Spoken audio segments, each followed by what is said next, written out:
Ladies and gentlemen, Behind the Line proudly presents to you another exciting episode of the Woke Turning on the Woke. Oh, Jimmy the Kimmel. We briefly touched on this the other day when I did my review on the Emmy Awards, but with the unnatural, forced apology from last night and the ridiculous overreaction in the mainstream media to Jimmy Kimmel, I figured we should dive a little bit deeper into this story. When it comes to being a loyal soldier in Shay Shay's woke army, you would be hard-pressed to find someone more loyal than Jimmy Kimmel. This dude loves everything about the woke faith. He never misses an event. But bongo party, check. Cucumber cuck contest, check. Lick the stick, check. Pound the brown, check.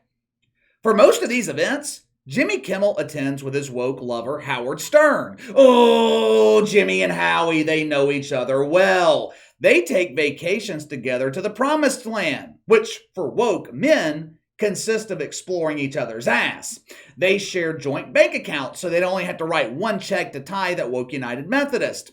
Just last Christmas, Howard Stern bought Jimmy Kimmel a lifetime supply of AA batteries. Howie lives in New York City. Poor Jimmy, he's stuck in Los Angeles, where they have a limited supply of electricity. On those lonely nights where Howie's not there to properly service Jimmy and he's all alone, Howard, he wanted to make sure Jimmy Kimmel had plenty of batteries for his electric cucumber. You know how members of Woke United Methodist struggle to identify a woman? Us normal men, we see a beautiful woman walking down the street. Perhaps we stop to say hello, compliment her on her attire or her looks or whatever the fuck. Someone like Jimmy the Kimmel sees a beautiful woman on the street. He approaches her and says, "Hi, I identify as male. I am interested in pursuing a woke courtship with you. Can we please visit my biologist so I can confirm your gender?" Women are not the only birthing people woke shitfucks have a difficult time identifying. They also struggle to identify comedians. Normal people prefer comedians like Chris Rock, Dave Chappelle, Steve Harvey back in the day, Cedric the Entertainer. You know, comedians that can elicit laughter. Woke shitfucks, they label people like Jimmy the Kimmel as a comedian. I am about to share with you guys what constitutes as comedy in the world inhabited by butt brigaders. I give you fair warning. You might want to pause this video and use the bathroom before watching this, because this is some funny shit. Oh, this is some great comedy. I wouldn't want you to have an accident from all the laughter. I pulled some of Jimmy Kimmel's greatest jokes from the last couple of years for your enjoyment. Watch for yourself. You remember back a couple years ago, Trump took that mysterious trip to Walter Reed Hospital, and people were thinking maybe he had a heart attack or a stroke or something? It was neither of those things. He went to the hospital to have a colonoscopy, and he had it without anesthesia for two reasons. Number one, because he didn't want to give power to Mike Pence, even for a short time, for real. And number two, he didn't want to be the butt of a joke on late-night TV. Trumpland's big idea for how to prove there was voter fraud is to set up a hotline where you can call and report shenanigans. Sadly, that hotline was immediately flooded with prank calls, which is a shame, and no one was more outraged than the president's fourth favorite son, Eric, who tweeted, "The DNC is spamming our voter fraud hotline to bog down thousands of complaints we are receiving. Wonder what they have to hide." That's a good question, Eric. Now, this is the hotline number, 888-503-3526.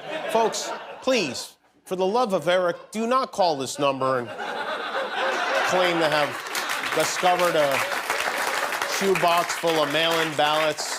Donald Trump may have caught another lucky break thanks to this newly elected and soon-to-be reviled all-around the world district attorney, Alvin Bragg, who, for reasons unknown, appears to be backing off the district's case against Trump, the case they've been working on for years. We know this because the New York Times published a resignation letter from one of the lead prosecutors on the case, who claims they have evidence that Donald Trump committed multiple felonies and that the team working on the case has no doubt about that, but they're not moving forward. They reportedly believe that Trump falsified financial records, which, of course, he falsified hurricane records. Of course he... Dr. Seuss Enterprises announced that 6 of his books will no longer be published because they contain racist and insensitive imagery. I love that there's something called Dr. Seuss Enterprises. How great would it be to work there? you know? And not only are they pulling some of the books out of print, they're also tweaking some of the books that are in print to make them more inclusive.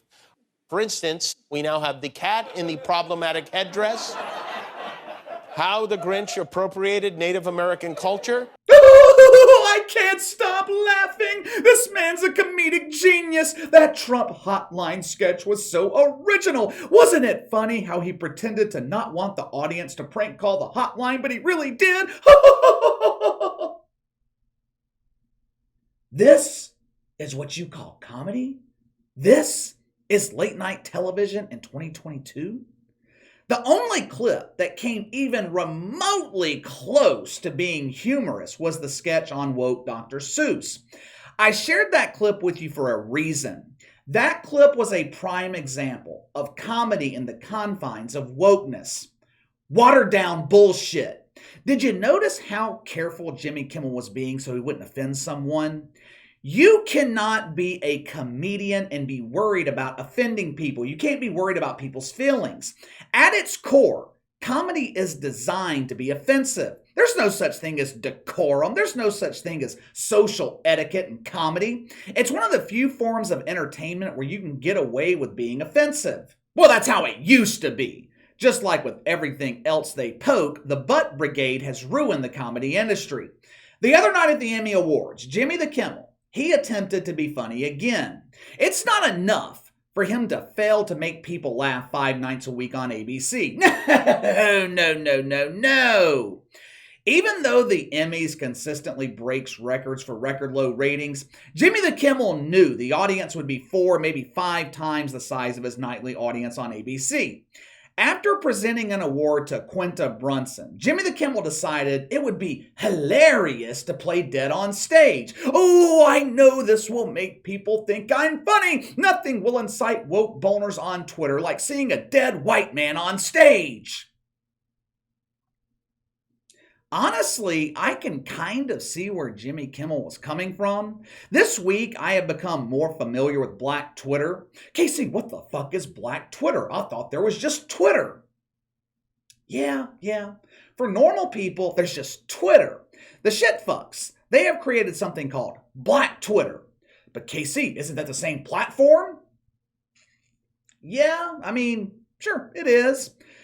Black Twitter occurs anytime someone who identifies as African American displays their fake outrage and causes woke boners to explode. It's very exclusive. The platform is very exclusive, non-diverse. Matter of fact, Black Twitter is the complete opposite of the 3 most powerful words in the woke dictionary: diversity, equity, and inclusion.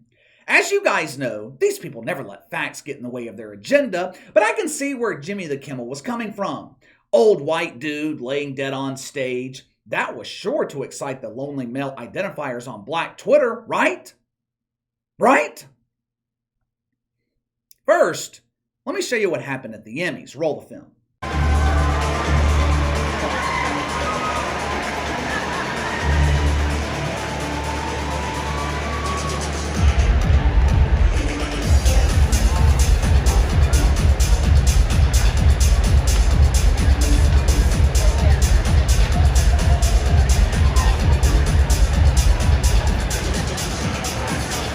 As you just saw, that sketch was about as funny as Joe Biden becoming president.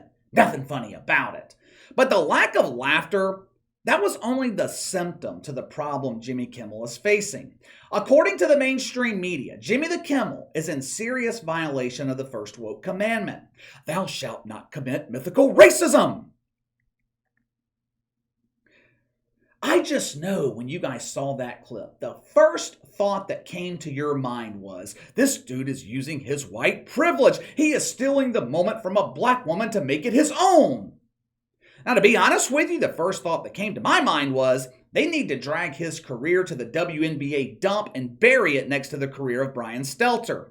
For 3 days now, shitfucks have displayed their fake outrage on Black Twitter and in the mainstream media over Jimmy Kimmel. Mythical racism, white privilege, mythical misogyny.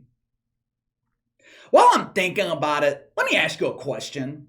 Where was all of this fake outrage when Kanye West literally stole the moment from Taylor Swift? You guys remember that? I think it happened at the VMAs about 10 years ago. Maybe it was the Grammys.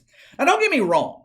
There was outrage with Kanye West, and rightfully so. What he did to Taylor Swift was bullshit. But I didn't see the media calling him a racist. I didn't see Kanye West being labeled a misogynist. They called Kanye West a dumbass, which is exactly what he was. But how come when a white dude does a toned down version, I don't even want to call it the same thing, but how come when a white dude does it, it's called mythical racism? USA Today has posted numerous articles calling out Jimmy Kimmel for his white privilege. Go search his name in the Twitter cesspool. Just go do it. Well, I guess I should say go search his name in the black Twitter cesspool. This evil white man disrespected one of our black queens. You know who didn't have a problem with this? Just take a wild guess at who didn't have a problem with it. Quinta Brunson, the supposed victim in the situation. I'm sure her publicist will be having a meeting with her soon. Mrs. Brunson, you just wasted a great opportunity. The mainstream media turned you into a victim. We could have capitalized on this and landed you a starring role in 3 Birthing Persons, 2 Bongos, and a Cucumber. Credit to Quinta Brunson for refusing to be victimized. She actually came to the defense of Jimmy Kimmel. She credited him with being one of the first in the mainstream to discover her. Her first time as a guest on late night TV was with Jimmy Kimmel, the same guy they're accusing of using his white privilege.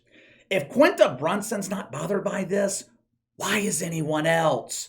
Who gives a fuck if useless shitfucks on Twitter are complaining about it? Have you seen some of these people? Most of these people couldn't qualify as contestants in the woke beauty pageant.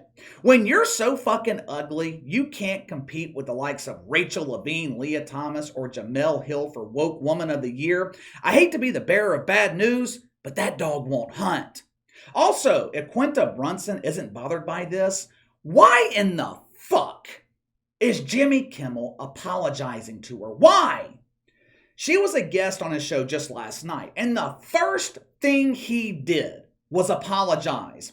I'm so sorry. Oh, please forgive me. I hate this white privilege. Why could I not have been born black? You have no idea the pain I live with every day, walking around in this white skin. When I pass cops on the street, they wave at me instead of pulling their gun. Oh, it hurts my soul.